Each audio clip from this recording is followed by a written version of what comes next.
Hello and welcome to episode 132. Believe it or not, this is Jason. And I'm Bill. And I'm springing this on Jason. He hasn't heard this before. But when we lived in Orlando, we had a friend named Chef Steph, and he called himself the sports chef. And, he always wanted to be famous. He's a great chef, but he wanted to be a celebrity. So I guess in 2018, he was hired by Antonio Brown to cater a party for him. Ooh. So breakfast, lunch, dinner for 2 days. Okay? Okay. Antonio Brown never paid him. Chef Steph sued him for $40,000.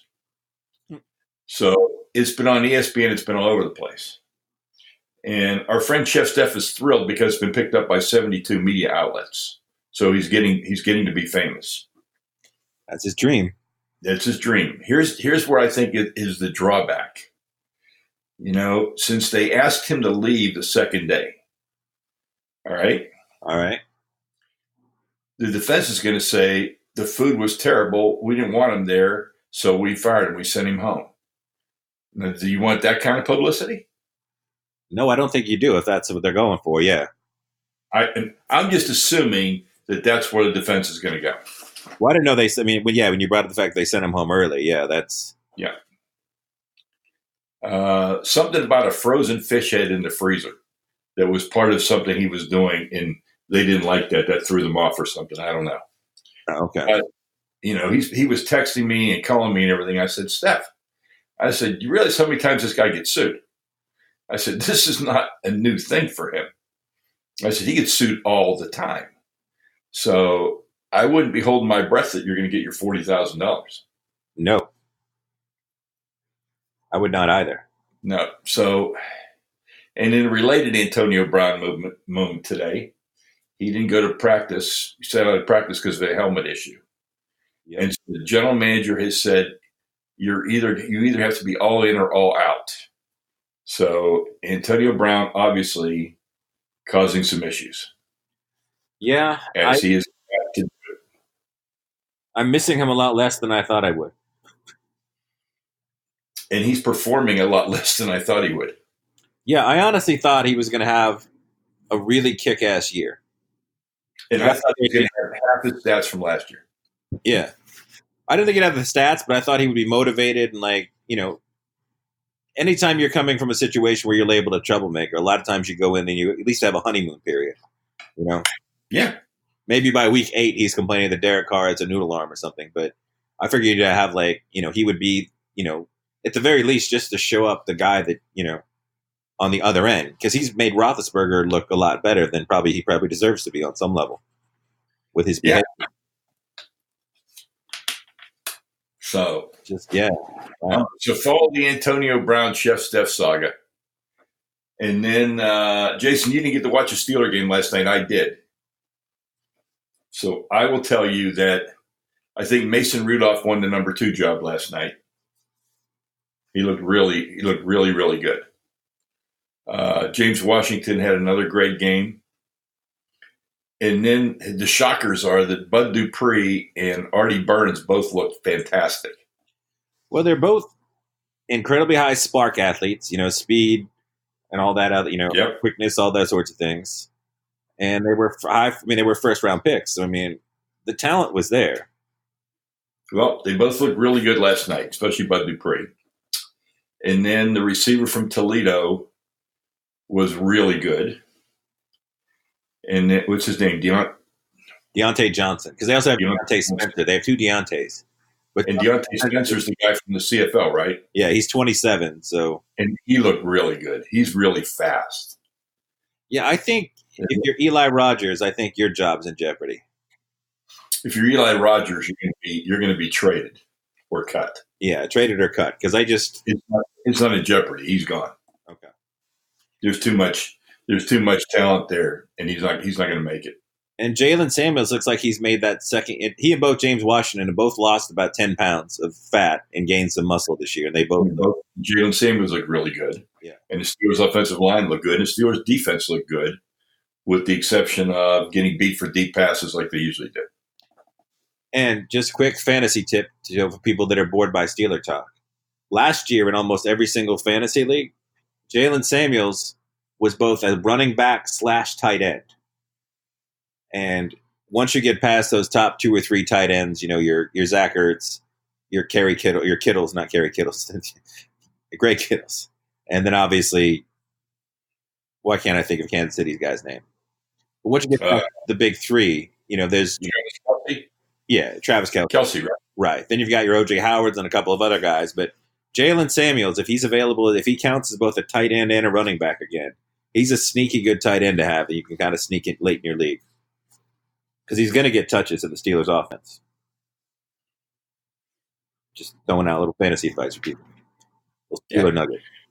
Well, let's move into our NFC South. Okay.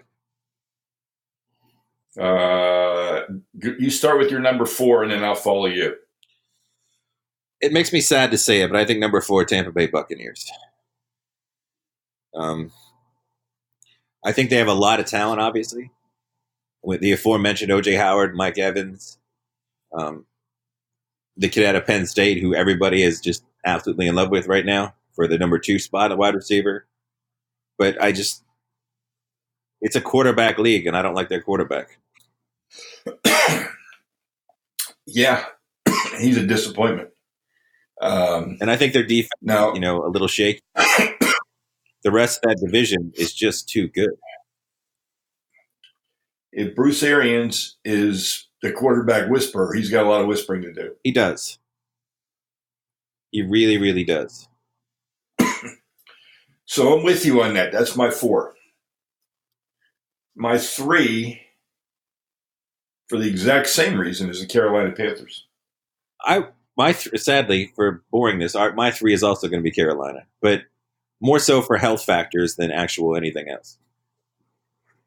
Yeah. I mean, it's a talented team when they're healthy. They're never healthy. No. Cam Newton is not healthy. Greg Olsen is not healthy. I worry about Ed McCaffrey having another year with all those touches. I know they say they want to give him a few less touches this year, but I mean, well, he's a dynamic, explosive player. I'm a little worried about Cam Newton's shoulder surgery. Very much worried about his shoulder surgery. Don't know how that's going to go. Don't like the backups there. No. Luke Kuechly on defense, amazing but he's been a little bit dinged up lately, and yeah, I mean, it's a team that's just been snake bitten by all the injuries at all the big positions. But you do have Curtis Samuel, wide receiver, looks really nice this year, and the guy across from him is another young wide receiver. I mean, they've got some explosive weapons, but you got to have a healthy quarterback, and Cam Newton is just no. So before we go to our number 2 team, speaking of healthy quarterbacks, did you see that the XFL signed their first player? Landry Jones, former Steeler. Landry Jones, who I was puzzled wasn't in the AAF, and I guess he was just waiting for this because I think he was better than any quarterback in the AAF. He would have been the class of the league. Yeah, I'm wondering if he had like some kind of deal on the table, or if he was really holding out for an NFL job for another year, because quarterback, as we just established with these last 2 teams, the most important thing in football is the quarterback. Obviously, coaching and quarterback, but you need a guy that's competent. That's what makes the team look professional.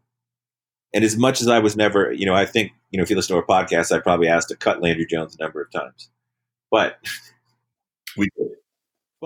But he was still better than a lot of guys out there. He was still better than a lot of guys out there, and clearly better than every quarterback in the AAF. I mean, he was a competent NFL guy that, you take a guy like that that set a bunch of NCAA records at the time in Oklahoma, and you put him in a situation where he's playing against more or less the same level of talent that he played with in college, probably. I think those guys would do really well. Well, and Bob Stoops is on one of the Texas teams. And that was Landry Jones's coach. So I'm looking for him to end up there. It makes a lot of sense. It does. I didn't see any other players announced, but they've announced one player now. So, future prediction time. The AAF lasted less than a season. I mean, officially, right? as Mm-hmm. far as the actual on the field football. This is Yeah. the XFL's second go around. Do you see? I think the XFL lasts through the season. Okay. Then I think there's some franchise movement in year two. Not necessarily expansion, but movement. Okay. Like I think the team moves out of Tampa Bay for one of the moves. Yeah. And I don't know if it makes it through year two, but I think it makes it through year one intact. And then there's some franchise shifts, and I don't think it makes it through year two. Yeah. That was my prediction. I was like, no more than 3 years tops. It just. Yeah. All right, let's go back to the NFC South. Who is your number 2 team? This was tough because I debated because I like Carolina. Carolina healthy would have been my 2, but being as they're not, I've got to go with one of my least favorite quarterbacks in the NFL. I just feel like he's far overrated, but still good enough to be number 2 in this division, and that's the Atlanta Falcons and Matt Ryan. And again, I mean, we're spot on. We agree on all 4 of these teams. I agree. I think he's very overrated. They're as good as Julio Jones is at any given time. Yeah. And they've got a speed on defense. They got Ridley on. Ridley was a nice, number 2, number 3 wide receiver. I think Hooper's a fine tight end. Not a good fantasy tight end. Back to the tight ends in fantasy football, but I think he's serviceable. I feel like the Falcons and the Steelers sort of use their tight ends the same way. When you see them with the ball, you're like, why doesn't that guy get the ball more? And they just don't seem to throw them the ball very often. No, they're tough to understand. They're just not a team that you look at and say, wow, that's a 10-6 team or that's a 12-4 team. They just don't strike me that way. They'll probably be 9-7 or 10-6. Well, I mean, despite the knock that Atlanta fans get in general, they play in that dome, which is a unique place to play. Yeah. And, I think that gives you a couple wins over other teams automatically. And I think, again, they have a lot of talent on defense, a lot of speed. And then, they were a Super Bowl team that lost, that ridiculous Super Bowl to the Patriots. Yeah, and I don't think they recovered. No. And they also lost Kyle Shanahan as the offensive coordinator, which is the one year where Matt Ryan put up, he was an MVP candidate, MVP caliber numbers. Yes, he did. I think, honestly, with Matt Ryan, I think Matty Ice, the fact that, that was his nickname, just bothered me from the start because I never felt like he did anything that made you think that this is a guy that's cold and calculated down the stretch. He just, he seemed just pretty average. No, if I'm going to call anybody Ice, I'm going to call Brady Ice. Yeah, Brady gets pretty much all the quarterback accolades. And speaking of which, he is amazingly buff this year. Yeah. I used the word chiseled to describe him to Mom today. I said, that dude looks chiseled. Well, and, this is not, well, since we gave a little minute to the Steelers, you saw who was reinstated today too, right? Yeah. They got Josh Gordon back. And who might set the record for the most second chances in history. Oh, without a doubt. But, when he's been, the 5 games he played with the Patriots, he had 700 yards and 4 touchdowns. Oh, yeah. I mean, there's no question.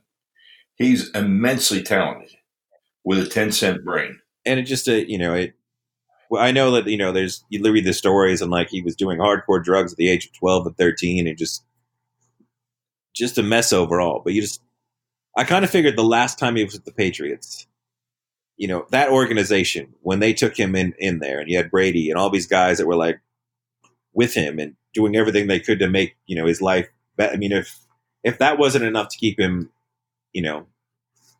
good. I mean, I wish the guy, I hope he does turn his life around. Those are always good stories, but I don't know what changed, from hitting rock bottom. Addiction is addiction. Yeah. And it's really hard to fight addiction. And you've got to have an amazing support network. And you've got to really, really want to fight the addiction. And I don't know if he's there on either count. Well, I did see video of him, and he looks he's ready. Oh, he's ready. There's no question. But how long is he ready for? 3 weeks, 4 weeks, 5 weeks, what? It's a good question. But for a team that, lost Gronkowski, another receiver suspended for 4 games, Yeah, it's a good thing. I'm wondering if he got second chance number 4 because Goodell was feeling bad about Robert Kraft, but I didn't say that. So let's just move yeah, I on. didn't say there a number So of times to pick. yeah, our number 1 team then is the Saints, and the reason I like the Saints because of Breeze. I also like the Saints because of Teddy Bridgewater. I like the depth. I like the speed. I like the home field advantage. I like the I like coaching. Sean Payton, yeah. Yeah, I mean, there's a lot to like there. That's a Super Bowl. It could be a Super Bowl team. It very easily could be a Super Bowl team. And like you said, I mean, they probably have the best, at least top 3 backup quarterback situations in football right now. I'd say so. Yeah, and I think they're going to come back. It's almost like Virginia. They lost that game last year, and they had that game stolen from them exactly. last year. So if they come back with a vengeance like Virginia did in NCAA basketball, I think they go to the Super Bowl and win it. I mean, they added Cook at tight end, which I think is a nice fit because, I mean, he looked really good in Tennessee, and then he went to the Raiders, and the Raiders have been a mess, so you can't really look at his stats there. Michael Thomas is happy and signed.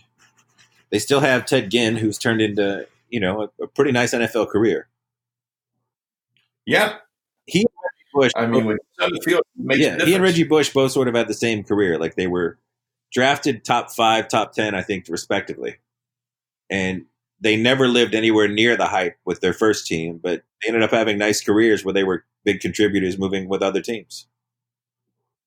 And it's knowing how to use those types of players in the right way. And Sean Payton definitely does that.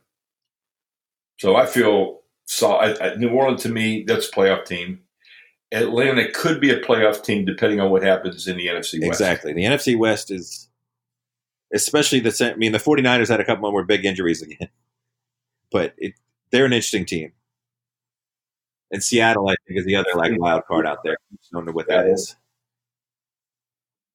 And you don't know. I mean, I watched a little bit of Arizona the other night, and Cliff Kingsbury was kind of putting in some of his plays, and they weren't working because he was having Kyler Murray clap for the snap, and they were getting flagged for false start because he was moving his hands. So, I mean, Cliff Kingsbury's got a lot to learn about the NFL. I think he's a great offensive mind. I think he'd been a great offensive coordinator. I'm not sure he's going to be his head coach. I think he's going to struggle this year. But you want to do the West teams next week? Let's go West. Okay, we'll do NFC West, AFC West next week. Big Little League Series week. One of my favorite days today is the Major League Baseball players coming in and spending time with the Little Leaguers. And it's a lot of fun today. And, Chris Archer was really good with the Little Leaguers. Stephen Brault was really good. Rizzo, Joe Madden, and Chris Bryant all took a box and went down the hill, sliding down the hill. Really a lot of fun. And I love the Little League World Series. It's a great sporting event. And I think the Pirates should be playing in it because they're getting their ass kicked tonight by the Cubs in 4 innings. It would be good. Yeah, they should be playing in the Little League World Series. They should not be playing at the Little League World Series. And again, I don't feel like enough people are paying attention, but this Bellinger, Mike Trout home run thing has been pretty exciting. I think there's 4 guys with 40 right now, right? And it seems amazing. Like, Trout always seems to be the guy that he ends up one behind. The very next time he's up at bat, he gets a home run. A phenomenal player that, we should be way more. We've talked about him before, but, you watch, he's one of the great, Well, they better sign some pitching to go with him. The rumor is that that's where Garrett Cole's going to end up next year, which I said years ago when he was a Pirate. I said he'd end up as an Angel because that's where he's from. So we'll have to see. But if I'm a betting man, that's where I'm betting he goes. And I know it's been a slow NBA week, but a bizarre NBA story that has Lakers fans freaking out. You saw what it was, right? Yeah. DeMarcus Cousins is very sad, gone for the year again. It's 3 major leg injuries in 3 years. For a big fella. And that's not going. It's not going to happen. No. And I really liked him. I mean, if you've got 3 different major Yeah. leg injuries, how do you recover I from don't that? know.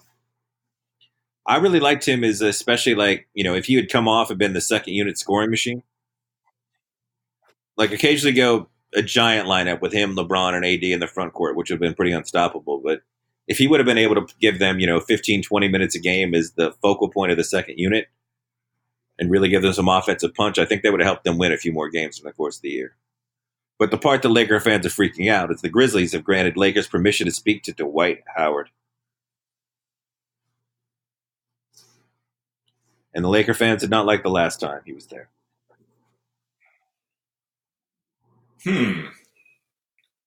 I was unaware of that one. You caught me with that one. Remember when I had a great in grad school? I filmed this little short film in school. Yeah, and I had an amazing. I had a great experience at Dwight Howard. He went out of his way to help 2 grad students get their film done, and it was fantastic.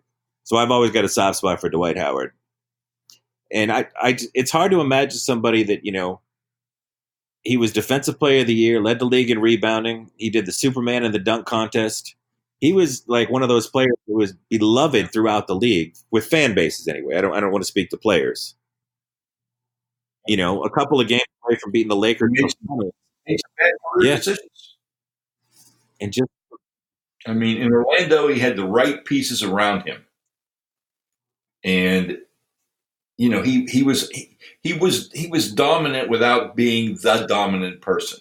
He made other people better. They made him better.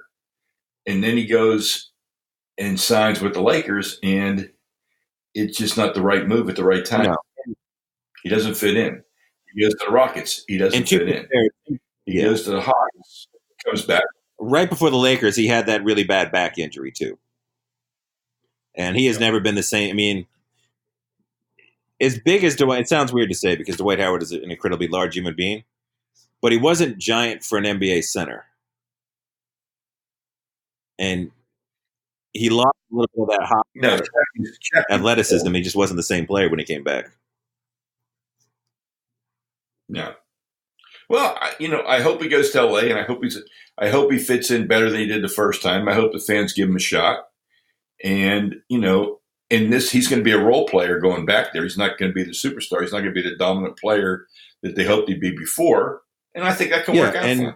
As we talked about his reputation, if he's able to go back and, be the 6th or 7th man on the Lakers and contribute and be a positive force on that team, if they do well, that could go a long way towards, pushing him back to, a different people viewing him differently, I guess. Sure. Let's see. Before we go to food and entertainment, I want to go back to the Little League World Series with some dominant performances. The Japanese team looks unreal. The Mexico team looks very good.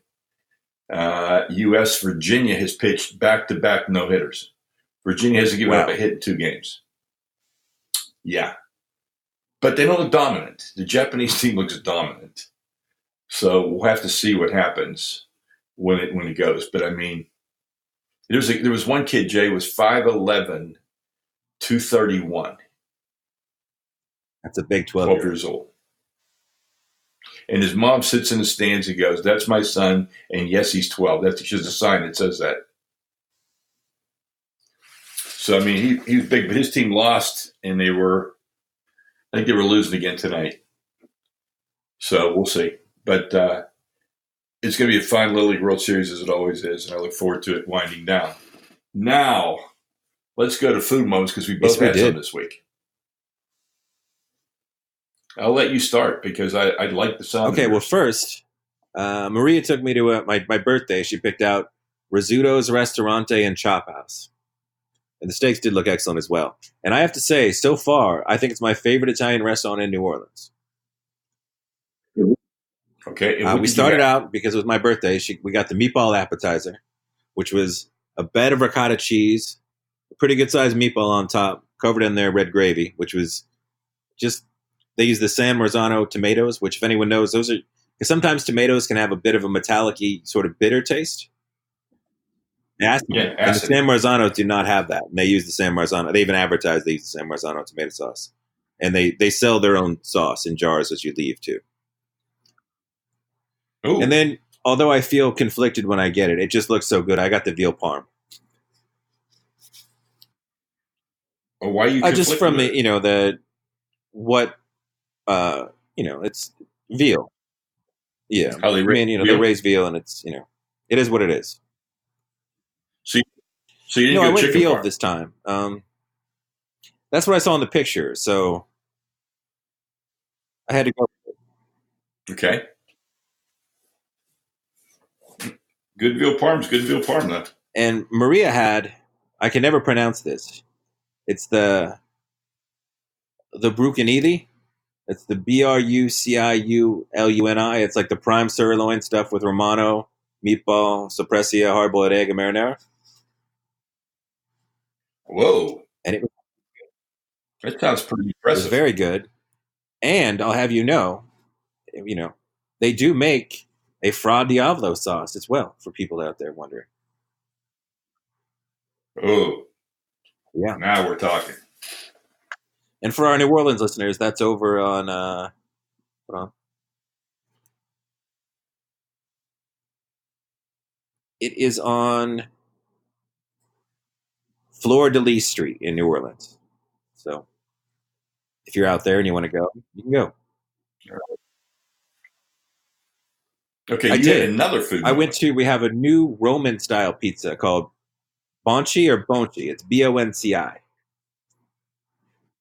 And they have some really, you buy it by the pound, you buy it by weight as opposed to the slice. And the guy actually has either a knife or scissors, and you show him they're Okay. like long rectangle slices. And you tell him how much you want, and he cuts it off and weighs it. And they had a smoked salmon burrata. They had a mushroom mortadella, ricotta, and basil. They had some really unique flavors. I obviously, as you can imagine, did not go. They had a, what do you think of this one? This is an odd one. They had blueberry and sausage pizza. It's odd. That's odd. Marinated onions and I don't know. I don't know if I could do blueberry and sausage. I know I that's love what I was blueberry. thinking. I I was love like, you like them sausage, but both, but I tried the chicken parm and the just the margarita, and it's the crust and it itself is really, really good. It's crispy, it's pretty thin, and it's got a lot of those air bubbles. It just tastes. uh-huh. It's just really well done. And again, the crazier slices. Maria's more for that. She tried two other slices, really liked them as well. But that's brand new. But that's, to be fair, that's in a very difficult place to park in New Orleans, which isn't really unique. But Yeah, that's not no, unique about New Orleans at all. but highly recommended. All right, I had my food moment was in Tampa at King of the Coop, which is a chicken place in Seminole Heights on Florida Avenue. And I had Nashville hot chicken tenders, and they were awesome. They were really, really good. Oh, They were hanger good, Jay. Real nice, fresh chicken, juicy, had spicy but not overpowering. But if you want to be overpowered, you can take the Nashville hot chicken and add a habanero sauce to it. And the guy across from me had that, and my eyes were watering watching him eat it. So that seemed really hot. So I don't know. But that was really, really good. And it was like $9 for that's a chicken, great deal fries, and too. a drink. And guess what one of the drink selections was? They have Kool-Aid of the day. Yeah, they have Kool-Aid of the day. It was great the day I was there, so I didn't have it. But if it had been cherry, I guarantee I would have had cherry Kool-Aid. Wow. Yeah, I've never been anywhere that had Kool-Aid of the day. I mean, I guess It's if you're just doing the one of those whole, things. chicken Nashville, I mean, it fits. Yeah, you got to have something to cool your throat off. That's for Yeah. sure. Wow, that sounds delicious. And then my entertainment moment is going to be the last episode of City on a Hill, as soon as I get done with the show tonight. And then the first episode of the Gemstones on HBO, which is a spoof on the preachers and the TV shows raising money. So I'm Well, I'm looking sure forward I to don't know that. if you got to watch any of my one. I watched almost all of Mindhunter season 2. Yeah, Wow. it's good. And The one knock I would say, they spend way more time dealing with the personal lives of the people, and I don't of the care that much. agents? Yeah, I know. I'm No, like, we they're all know serial why we're there. killers. I don't need to know about people are dating or how that, like, it just, give me more serial killers. So how many There's episodes only did you 9 watch? this season. Me and I got through 8 this weekend. So Okay. yeah, well, 8 between Wow. Thursday through Saturday. I shouldn't say this weekend. I mean, it's Netflix, so it's easy just to want to watch one more. Yeah, let's watch one. Yeah. And I'm going to take it you still haven't been to No, Once I have Upon a not. Time in Hollywood. Uh, You're killing me. You're absolutely killing me on that. Yeah, I know. Well, like I said, we went to go see it, and we ended up not getting to go to that one, and then now it's that's the whole thing. Yeah. Yeah. All right. So next week, Yes. NFC West, AFC West. I have a summary on Little League World Series. And I'm going to talk about my golfing experience coming up this week. I'm going to play Torrey Pines. So I'm excited about playing that on Thursday. So I will talk to our listeners about my experience probably shooting 180 at Torrey Pines. And maybe last. Who knows? Maybe. But I haven't played in about 2.5 months. I'm not expecting big things out of myself. And again, please rate us on it. The more we get rated, the higher our profile becomes, and we really could use some ratings. And obviously, Patreon support always, but ratings would really, really help us. Yes. Matt, get some friends to listen to the show. So until next week, we're out. All right.